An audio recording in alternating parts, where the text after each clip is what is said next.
Hello and welcome to round 2 of the Parenting Roundabout podcast for the week of May 8th. I'm Catherine Haleko and I'm here with Terry Morrow. Hello. Usually on this podcast we talk about parenting issues, but once a week Terry and I like to get together to discuss TV, movies, books, and other entertainment topics because it's nice to talk about something other than parenting for a change. So after a brief hiatus, we are back with both our series watches, Brothers and Sisters, where we are in season 2, and Ted Lasso, where we are in season 3. And we watched 2 Ted Lassos since we were off last week. So they are number 7, The Strings That Bind Us, and number 8, We'll Never Have Paris. And my thoughts on these are that I basically care about the players and like almost no one else. Like I care about Rebecca. I'm annoyed with the Keeley storyline. I'm annoyed with the Nate storyline. The Ted storyline I can take or leave. So, yeah. Show me the players like banding together to help Sam. That was beautiful. That's what we like. That's exactly. Like the Christmas episode thing. That's what I'm looking for. That was very sweet. And the fact that it came at the end of like a 47-minute episode, I had already given up on anything I liked happening in this episode. And then there was this lovely little gift at the end.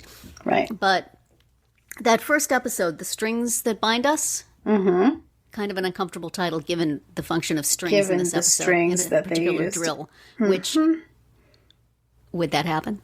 Yeah, I don't think so.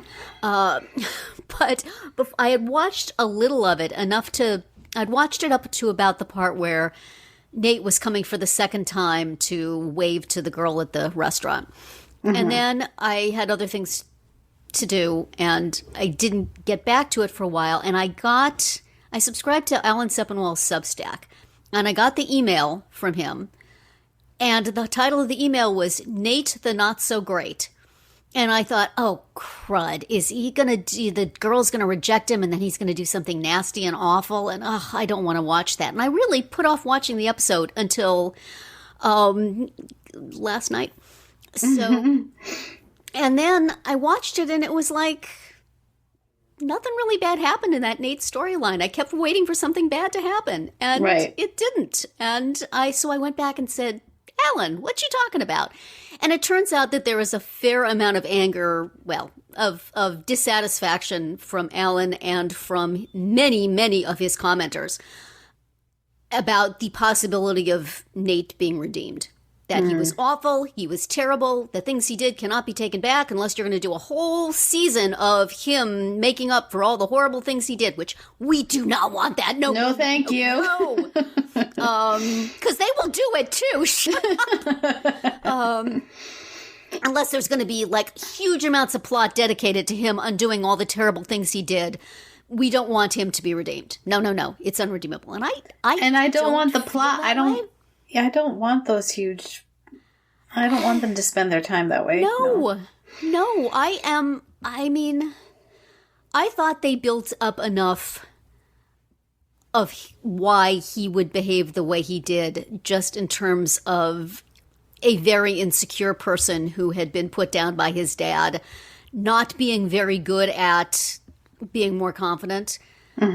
But there are people who felt that the things he did, I think specifically kissing Keeley and telling the press about Ted's panic attacks, are unredeemable acts. And yeah, they're lousy, but I liked Nate in season 1. If we could get back to Nate in season 1, they can do it as expeditious as they want. Let's just take all the season 2 Nate and put it in a trunk and drop it into a canal with Rebecca's phone and never talk of it again. Right. I would be cool with this. And it's like, if we're talking about evil and unredeemable, that's Rupert. He is not at Rupert levels of evil and irredeemable. So I am fine if he is okay now, but there are many people who are super ticked about it. So, and I hope that well, I mean, I imagine these episodes are all done and this is the last season, so. But, oh my goodness, the length on these things.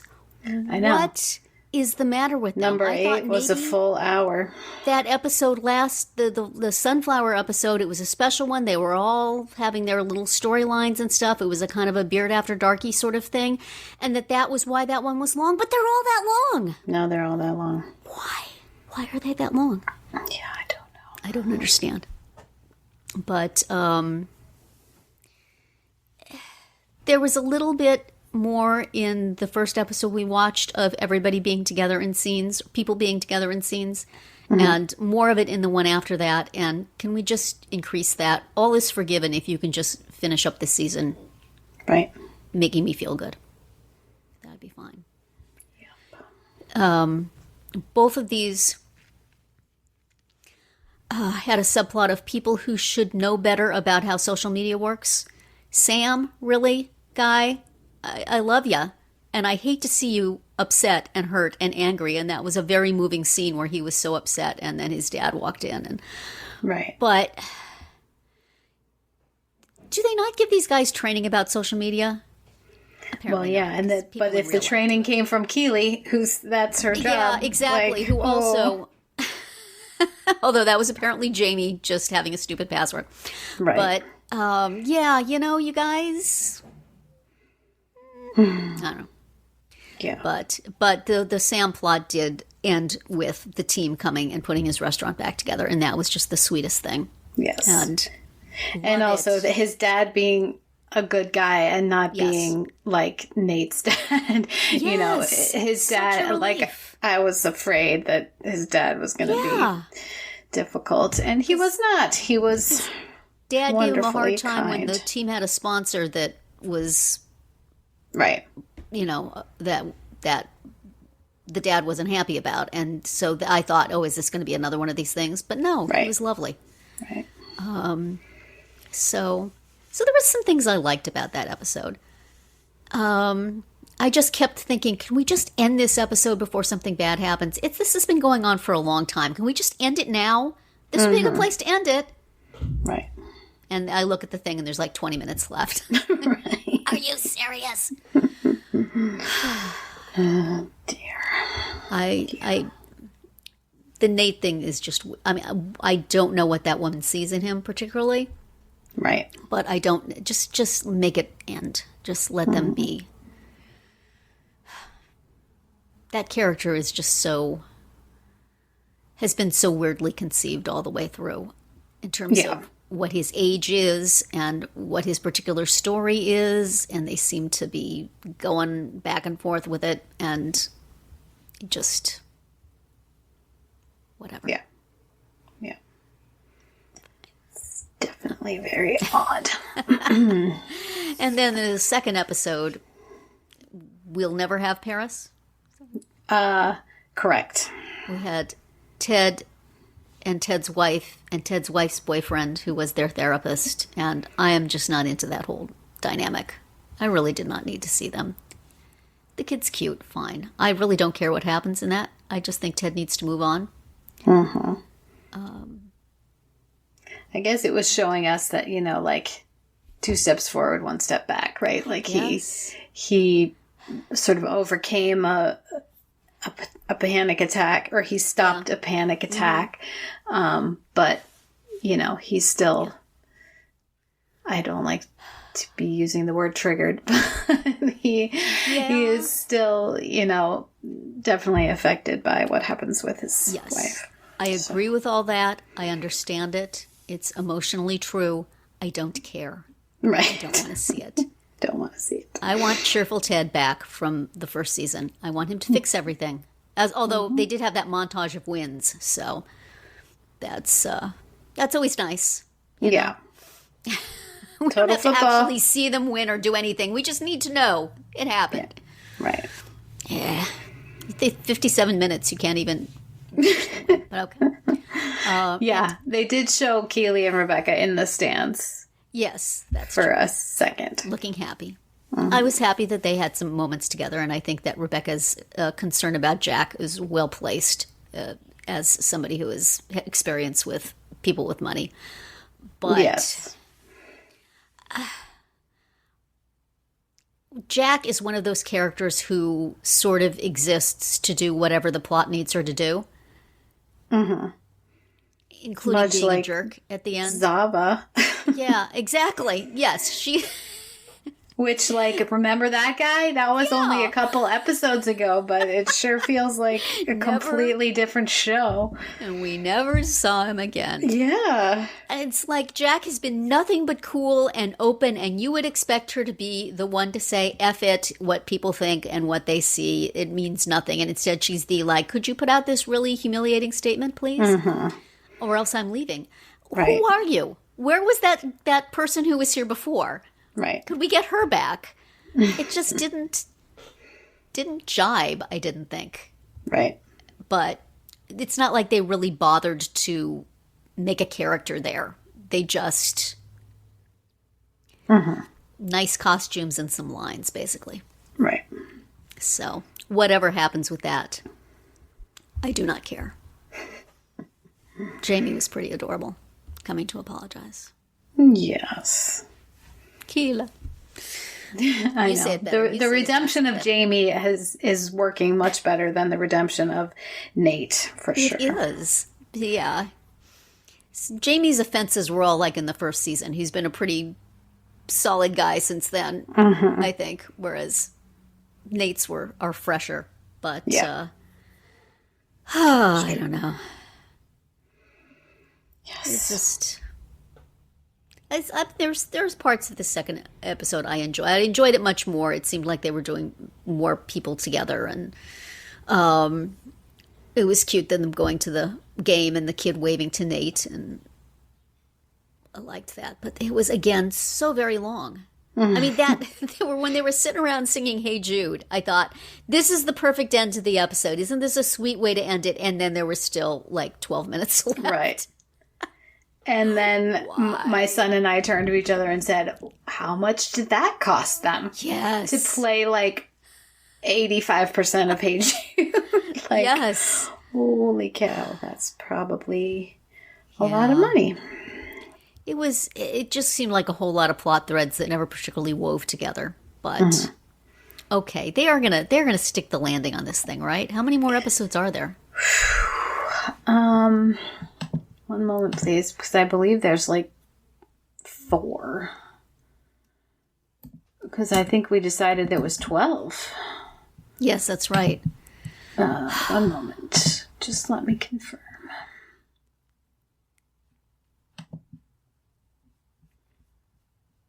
Yeah, there's 12. Yeah. So these episodes are so lengthy and still nothing really that much happens in them. I mean, if they were burning plot like Brothers and Sisters, then there would be maybe a reason. We have all these things we want to do. But it just seems like we're stretching the plot we have over all these episodes. And in addition, we're going to make these episodes twice as long as ordinary episodes. Just... Right. Maybe see if they had ChatGPT writing these scripts for them. They'd be much snappier. A little more snappy. No, I just still like all the actors and the characters, even when they're not really given anything all that interesting to do. But, when I'm trying to watch episodes so I can talk about them on a podcast, and as we said last time, have mercy. Yes. Exactly. So, yeah. Well, so I wasn't mad about these two like I was about the one before, but come on. Yeah. Move along, shall we? Exactly. And I mean, we still, like, there's threads. I mean, there's, like, Rebecca on the boat in Amsterdam. That's not over, right? No. And, well, I think we already saw at the end of this episode, the 8th eepisode, that the Colin in the closet thing is definitely not over. Yeah. So, I don't know. It was a funny bit of business of all the guys having to delete all the photos off their phone. Right. But it could have been, you could have conveyed the same amount in like half the time. Yes. We get it. Right. There are a lot of pictures. But see, Jamie should have said, make sure to delete the emails too. All right. And he didn't. So there could still be He didn't trouble. want to admit it at that time, maybe. Yeah. So, well. Oh, well. You mentioned brothers and sisters, shall we? Even these this episode was called Ted Lassos were more fun than this Brothers and Sister. This was... History repeating. Speaking of nonsensical plot threads that just come out of nowhere. Hello, Julia's evil family. Right. Okay. Yeah. Okay. All of a sudden, Julia's going she blames to Tommy and for William's death, which I don't know, seems a little fully formed of an opinion as opposed to just a generalized agony, but okay. Right. And so she's just going to take the baby and go off with her family. And will we ever see them again? I won't say because I don't 100% remember, but okay. But Lena's really sharp and coming in there with the phone calls and making herself useful. Yeah, imagine that. Yep. So Nora is not doing a good job of holding on to her grandchildren because one of them just left for Arizona and the other is with Joe. Others are with Joe. Mm-hmm. You would think that she would be mixing it up with that thing. She could have gone toe-to-toe with Julia's dad. That would have been fun to see. Although he's like twice her height, but still. Right. She could have stood on a chair. Yeah. And, but no, she's busy trying to get her drug addict son to take drugs again. To take drugs. It's a big job. Mm-hmm. But she enlists Rebecca, who, I also was saying, you're taking him out to like a cafe, really, on his crutches? Is this wise? But, you don't ask somebody that age to do a job for you and expect that they're going to do it in a responsible fashion. Come on. Well, or ask anyone and expect them to do it the way you would do it. Yes, exactly. You asked her to do it, she did it. So you have to just take it or leave it. So. Poor Justin. I know. There's no way this goes well. Yeah. Either way. But. Right. And there are ways to try to make it okay. Yes. And it sounds like they are trying them. So sponsor involved and all that stuff. But it's too bad. Unfortunate break for him. Yes. And then we have the return of Scotty. Always good to see you again, Scotty. Yes. Even if you got a DUI and we're sassy to an officer, and that's the real reason why you got a ticket. Yes.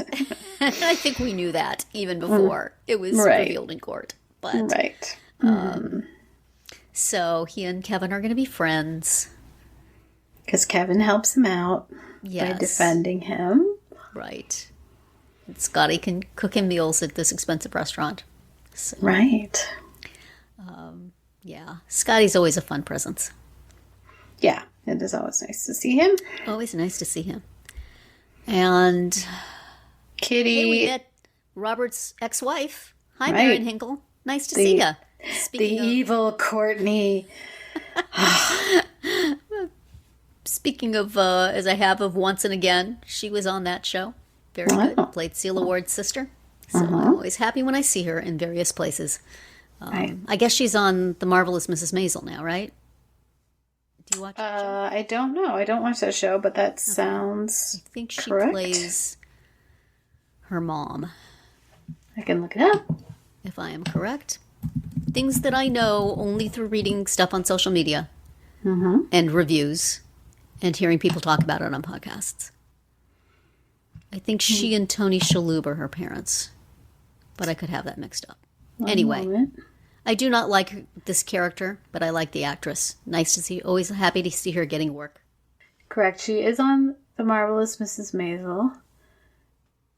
And who does she play? One moment. Yes, Mrs. Maisel's mother. Mm-hmm. And she's married to Tony Shalhoub. Yeah. Or Tony Shalhoub plays her husband. Anyway. So basically... I'm unconvinced by the fact that Kitty bluffed her, but... Yeah. But if it makes this plotline go away, I am all for it. Right. Yeah, Kitty, she's threatening to go on Larry King and say bad things about Robert, so... Specifically that he had an affair with the nanny. Right, which is what she's been saying. So, yes. In fact, she is the one who had an affair, not the nanny, but the ex-wife. Right. But apparently... I mean, given if Courtney, knows that it's not true, so she is sufficiently scared by Callista Flockhart's character. Yeah. But, I mean, if the nanny came forward and said it's not true, couldn't she just say you're a liar? People would still believe it. Right. Of course she's going to say it's not true. We know what really happened. Nah. Right. It seemed unconvincing, but I was eager for that to go away. So yeah. I'm not going to call foul on it because... Excellent. She fell for it. Excellent. Good. Right. Let's stop this now. Maren Hinkle, happy to see you. Don't ever want to see you as this character again. Go away. Goodbye.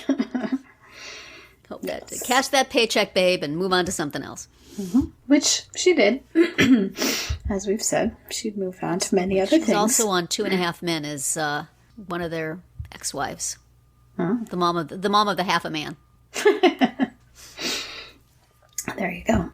So, but it mostly... This was a depressing episode because of the Tommy and Julia plot, which... continued. On top of the Justin plot, Yeah, the Justin plot was agonizing, but he eventually is going to be okay because they're not going to want us to look at him being in pain for as many seasons as they hope to have. Right. So, it's going to get resolved and he will move on to the next, plot. Right. But Tommy and Julia, they've never really known what to do with them. I don't know why. They've been, I think, a little bored by them, the writers, it seems. And so this just seems like a way to just get rid of it. But I don't know. I was annoyed by this the first time I watched it. I am annoyed again.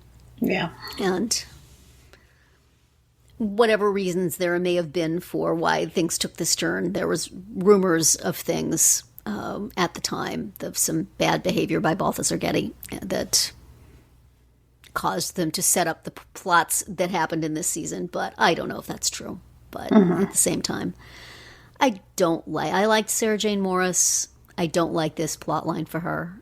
Right. Yeah. Just annoying. Annoying and unnecessary. Yeah. The whole thing is unfortunate. Oh, well. For sure. So, and Sarah, I can't even remember if anything happened with Sarah besides the fact that she's getting divorced. Yeah. On the phone with one of her kids who was not happy with her and happier, I guess, at the other house. So. Right.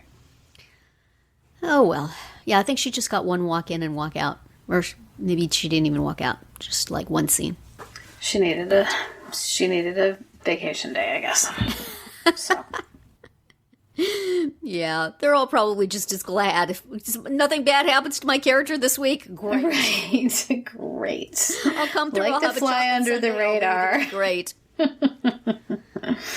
Exactly. Yeah.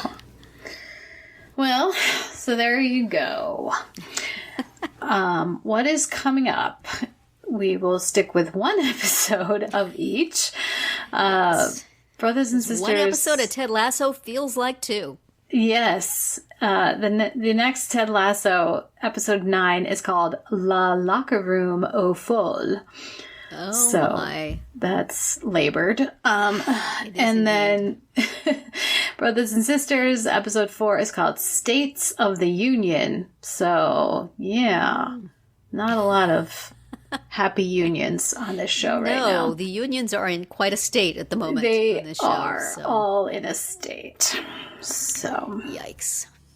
But we'll find out, and that's going to be it for our round 2 today. Please subscribe to our Parenting Roundabout podcast so you won't miss any of our episodes. As always, you can find recaps, links, and an opportunity to comment on our website at parentingroundabout.com.